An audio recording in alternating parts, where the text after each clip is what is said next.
नमस्कार दोस्तों, स्वागत है आपका ज्ञान अकेडमी में। मैं आज अपने लिए लेकर आया हूँ 12th क्लास की एक्सरसाइज नंबर 12.1 और 12.2 के लिए बेसिक कॉन्सेप्ट क्लियर कराना चाहता हूँ आपका।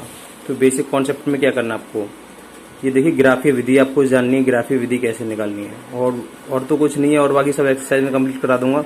सबसे पहले बेसिक कॉन्सेप्ट समझ लो। ग्राफ का यूज कैसे करना, आपको कैसे नहीं करना है, और जिसमें ये जेड बराबर की जो वैल्यू दे रखी है, और इस ग्राफीय विधि से एक आपका एरिया निकलेगा, ठीक है, उसे कैसे फाइंड आउट करोगे। कई एरिया दिखाई देंगे तो आपको कैसे पता पड़ेगा कि यही मेन एरिया का लेना है हमें, जो भी रीजन बाउंडेड लेना है। तो ये देखिए, स्टार्ट करते हैं इसे। इसमें आपको क्या करना है, फिजिबल रीजन लेना है। फिजिबल रीजन क्या होता है, जैसे मान के चलो कोई दो लाइन है, एक लाइन ये जा रही है, एक लाइन ये जा रही है, ठीक है। अब ये देखिए कौन सा एरिया, फिजिबल रीजन का मतलब ये एक एरिया को कवर करेंगे। कौन सी एरिया को कवर कर रहे हैं, इस एक एरिया ये आ रहा है ट्रायंगल के टाइप का, और एक एरिया ये आ रहा है, और एक ये आ रहा है। आपको कैसे पता पड़ेगा कि आपको ये एरिया लेना है या ये एरिया लेना है या ये एरिया लेना है, ठीक है। तो ये देखिए क्वेश्चन के थ्रू समझा दे रहा हूँ, एग्जाम्पल के थ्रू। ये तो बेसिक कॉन्सेप्ट क्लियर करा रहा हूँ आज, ठीक है, बेसिक कॉन्सेप्ट। तो बेसिक कॉन्सेप्ट के लिए आपको करना क्या, सबसे पहले एग्जाम्पल के थ्रू समझा दे रहा हूँ। आपको अवरोधों के अंतर्गत x प्लस वाई अन्य इक्वेशन दे रखी होगी। जैसे मान के चलो, सही इससे समीकरण नहीं बोलते, समीकरण बोलते हैं यानी इक्वेशन बोलते हैं, जो इक्वल का काम करता है। इस इक्वेशन की फॉर्म में चेंज कर लोगे। एक तो ये दे रखा होगा, ठीक है, x plus y less than और इक्वल टू 50, और 3x plus y less than और इक्वल टू 90, इक्वेशन सेकंड मान लोगे। और x ग्रेटर देन और equal to 0, y greater than और इक्वल टू 0 का मतलब, इसका मतलब तो ये है कि आपका फर्स्ट क्वाड्रेंट में जाएगा। जो भी ग्राफ बनेगा फर्स्ट क्वाड्रेंट में बनता है मोस्टली। और जेड की वैल्यू दे रखी होगी आपको, अधिकतम मान या निम्नतम मान पूछेगा इसमें। जेड और की 4x प्लस की वाई। आपको बेसिक कॉन्सेप्ट में मैं क्लियर कराना चाहता हूँ ग्राफ कैसे बनाओगे। ग्राफ बनाने के लिए देखिए, सबसे पहले ये इक्वेशन फर्स्ट है, यहाँ से ये देखिए आपको क्या करना है, एक्स और वाई की 2 पॉइंट निकालने हैं, एक्स और वाई, इक्वेशन फर्स्ट से। सबसे पहले वाई की जगह 0 रखोगे, इसे बराबर मान के चलना, इसको लेस देन को भूल जाओ, इक्वल का काम करेगा ये, ठीक है। तो x प्लस वाई बराबर के 50 है ये आपका। जब वाई बराबर के 0 रख दोगे, वाई बराबर के 0 रख दोगे, ये इसको भूल जाओ फिलहाल, ठीक है। तो x की वैल्यू कितनी आ जाएगी, यहाँ पे तो 0 0 को दिखाती नहीं, x बराबर की कितना आ जाएगा 50। आपको करना क्या है, आपको इतना सा करना है कि पहले तो y को 0 रखना है, तो एक पॉइंट मिल जाएगा, इसका नाम दे देना p, ठीक है। और फिर अब x को 0 रख देना है। x को 0 रख दोगे, यहाँ पे 0 हो जाएगा, तो y की वैल्यू कितनी आ जाएगी 50, ठीक है। p के बाद क्या आता है q, इसका पॉइंट का नाम दे देना है q।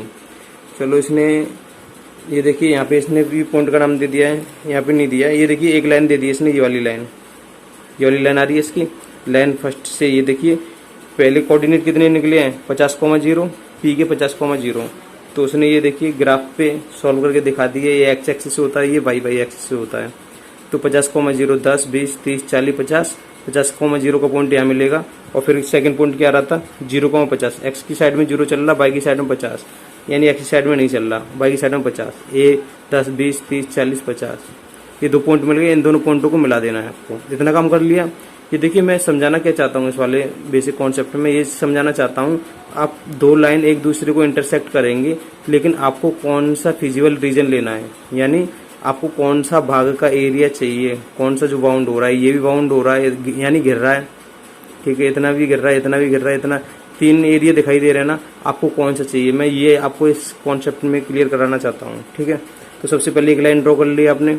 अब दूसरी लाइन के लिए देखिए क्या निकालोगे, इसी तरीके से यहाँ पे x और y मान लोगे, x और y को 0 रखते हैं, यहाँ पे y को 0 रखोगे तो x की वैल्यू कितनी आ जाएगी, 3 उधर क्या कर देगा, डिवाइड कर देगा, 3 3 9 यानी 30 आ जाएगा। अब यदि x को 0 रखोगे तो y की वैल्यू कितनी आ जाएगी, ये 0 हो जाएगा, y और के 90 आ जाएगा।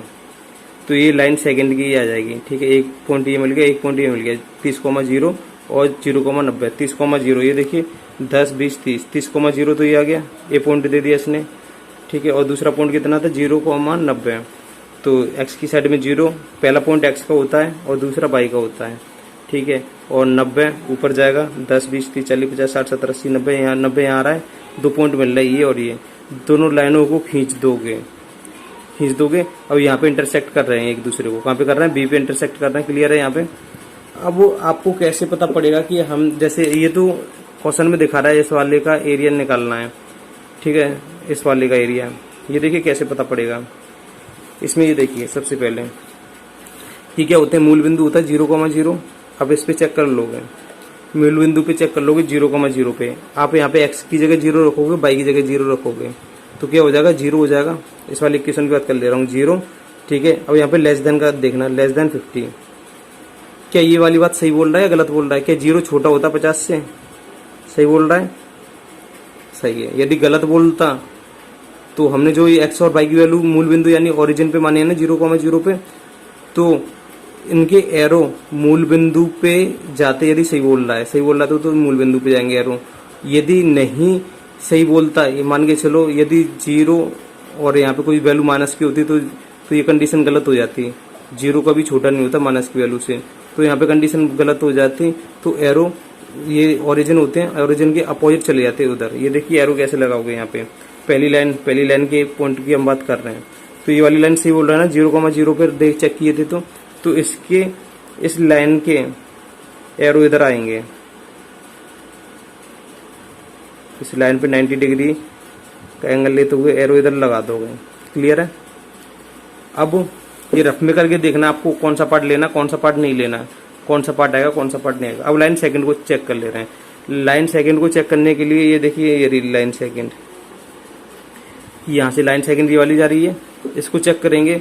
ये देखिए यहाँ पे ओरिजिन पे चेक कर लो, 0,0 रखे, एक्स की जगह 0 रखोगे, वाई की जगह 0 रखोगे तो 0 लेस देन इक्वल को भूल जाओ यहाँ पे 90। कि ये वाली कंडीशन ठीक है या गलत है? कि 0 छोटा होता है 90 से? बिल्कुल सही है। तो सही है, तो इसका मतलब इसके भी जो सेकंड लाइन है ना, उसके भी ओरिजिन कहाँ जाएंगे, केंद्र की ओर जाएंगे, यानी यहाँ पे मूल बिंदु की ओर।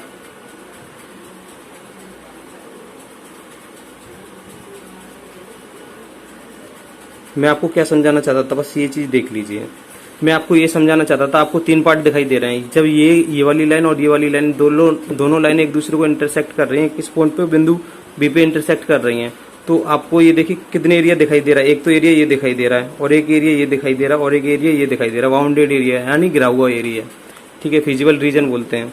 अब आपको कौन सा लेना है? फिजिबल रीजन होता है जहां पे दोनों एरो मैच कर रहे हों, दोनों एरो टकरा रहे हों। क्या इस वाले पार्ट में दोनों एरो आ रहे हैं? इस वाली लाइन के एरो आ रहे हैं बस इस वाले पार्ट में, तो ये वाला पार्ट कैंसिल हो गया। क्या इस वाले पार्ट में आ रहे हैं? इस वाले पार्ट में आ रहे हैं दोनों एरो? नहीं आ रहे, क्योंकि इस वाले में तो सिर्फ इसी के एरो आ रहे हैं, ये वाला भी कैंसिल हो गया। क्या इस वाले पार्ट में आ रहे हैं? बिल्कुल हाँ आ रहे हैं। इस वाली लाइन के भी आ रहे हैं एरो, इस वाली लाइन के भी आ रहे हैं, और इस वाली लाइन के भी आ रहे हैं। जहां जिस लाइन पे दोनों एरो मिलते हैं वही आपका फिजिबल रीजन होता है। क्लियर है? ये फिजिबल रीजन क्या है, क्या नहीं, कैसे करना है, जब आपको एक्सरसाइज नंबर 12.1 करोगे तो उसमें मैं क्लियर तरीके से समझा दूंगा। ठीक है, सबसे पहले पहले तो बेसिक कॉन्सेप्ट समझ लो, उसके बाद में 12.1 करोगे ना तो सब क्लियर समझ में आ जाएगा। ठीक है, तो इस वाली एरिया में अब ये देखिए, अब ये वाला एरिया कौन कौन से पॉइंट गिर रहे हैं? ओ, ये वाला पॉइंट गिर रहा है, इस पॉइंट का नाम क्या था? ए दे दिया उसने। इस पॉइंट का नाम बी, और इसका नाम क्या है? इसका नाम सी दे दिया उसने। तो एरिया कौन सा लेना है? ओ A B C, O A B C के निर्देशांक क्रमशः। इसके कोऑर्डिनेट कौन से थे? 0,0, और बी ए के कितने थे? 30,0, और इस वाले बी पॉइंट के नहीं पता थे हमें, क्योंकि जब 2 लाइन आ रही थी, एक तो ये वाले, एक ये पॉइंट पता था, एक ये पॉइंट पता था। ठीक है, और इसके एक ये पॉइंट पता था, इसका ये पॉइंट पता था। लेकिन जो एरिया गिर रहा है ना, 4 पॉइंटों से गिर रहा है, जिसमें हमें ये बी का पॉइंट नहीं पता, दे रखा नहीं है। बी का पॉइंट कैसे निकालेंगे वो भी मैं क्लियर बता दूंगा। ठीक है, सी का पॉइंट गिवन है, कितना है? 0,50। तो ये एरिया लेना था।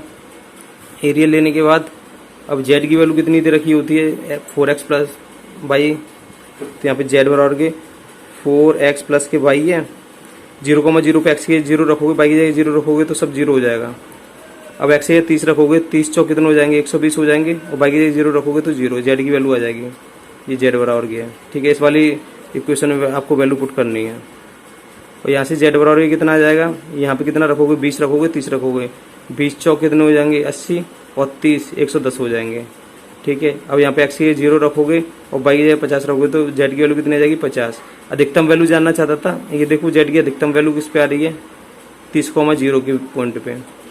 ठीक है, बहुत ईजी है। जब आप 12.1 करोगे ना, मैं ये तो बेसिक कॉन्सेप्ट क्लियर रहा हूँ इस वाली वीडियो में, तो आपको पूरी तरीके से क्लियर समझ में आ जाएगा। बस आपको करना क्या है, इस तरीके से ये पार्ट 3, 4, 5 जितने पार्ट दिखाई दें, आपको पता कैसे पड़ेगा कि यही वाला पार्ट लेना है। तो आपको एरो देखने हैं। यदि मान के चलो ये इसे सेटिस्फाई नहीं करता, यानी 0 यदि छोटा है 90 से, ये तो वाली बात ठीक है। यदि यहाँ पे 0 छोटा है, मान के चलो -90 होता तो सेटिस्फाई नहीं करता, क्योंकि 0 कभी माइनस की वैल्यू से कभी छोटा नहीं होता। तो आपके ये एरो किधर चले जाते, जिसे हम फिजिबल रीजन बोलते हैं, ये ऊपर चले जाते हैं, यानी केंद्र की तरफ नहीं जाते, फिर उसके अपोजिट डायरेक्शन में चले जाते हैं। क्लियर है? तो इसी तरीके से आपका सेकंड है। आप लाइन तो ड्रॉ कर ही लोगे, 10th क्लास में ड्रॉ कर रही होंगे आपने। ये इस तरीके से एक लाइन ड्रॉ कर ली, और इस तरीके से इस वाले में मैं ये पॉइंट की बात और कर रहा था कि ये बी पॉइंट के कैसे लोगे, बी पॉइंट के कोऑर्डिनेट कैसे लोगे। बी पॉइंट के कोऑर्डिनेट लोगे आप इक्वेशन फर्स्ट एंड सेकंड जो दे रखी है ना, इक्वेशन फर्स्ट एंड सेकंड, ठीक है, लाइन फर्स्ट और सेकंड एक दूसरे को काट रही है, तो बस एक दूसरे को सॉल्व करके लोगे। x + y = 50 और 3x + y = 90 को सॉल्व कर लोगे ना। जैसे यहाँ पे x + y = 50 इक्वेशन फर्स्ट से थी, और 3x + y = कितना था, 90 इक्वेशन सेकंड। घटा लो, घटाने पर साइन चेंज हो जाते हैं, ये माइनस का हो जाएगा, माइनस का हो जाएगा। 22 से y की कहानी समाप्त। -3x में से एक x गए तो -2x, और 90 में से 50 गए तो माइनस के कितने से 40, और 2 से गया तो कितना आ जाएगा 20। x की वैल्यू कितनी आ गई, 20 आ गई। जब यहाँ पे 20 रखोगे, x ये 20 रखोगे तो y की वैल्यू आ जाएगी x बराबर की। जब x बराबर की 20 आ गया आपका, तो y बराबर की कितना आ जाएगा, 20 रखोगे ना, 20 में कितना जोड़ दूँ 50 हो जाए 30, y बराबर की 30। तो 20,30 आ गए बी पॉइंट के, जो इंटरसेक्ट कर रहा है। इंटरसेक्ट कर रहा है इसका मतलब ये है, दो जो लाइन लोगे ना आप, जो दो इक्वेशन है, 2 लाइन है जो जहाँ पे इंटरसेक्ट कर रहे हैं, इन दोनों लाइनों को आप सॉल्व कर लोगे तो उस पॉइंट की वैल्यू आ जाएंगी। तो 20,30, x की वैल्यू कितनी थी 20, y की वैल्यू कितनी निकाली थी हमने 30। इस तरीके से आपके आंसर आ जाएंगे। और तो अब सबसे ज़्यादा अब आपको फोकस करना है 12.1 पे और 12.2 पे। थोड़ा सा ठीक है, थोड़ा सा समझा रहा था, हिंट दे रहा था, इतना समझ लो। फिर हम 12.1 करते हैं, फिर उसके बाद 12.2 करेंगे। ठीक है।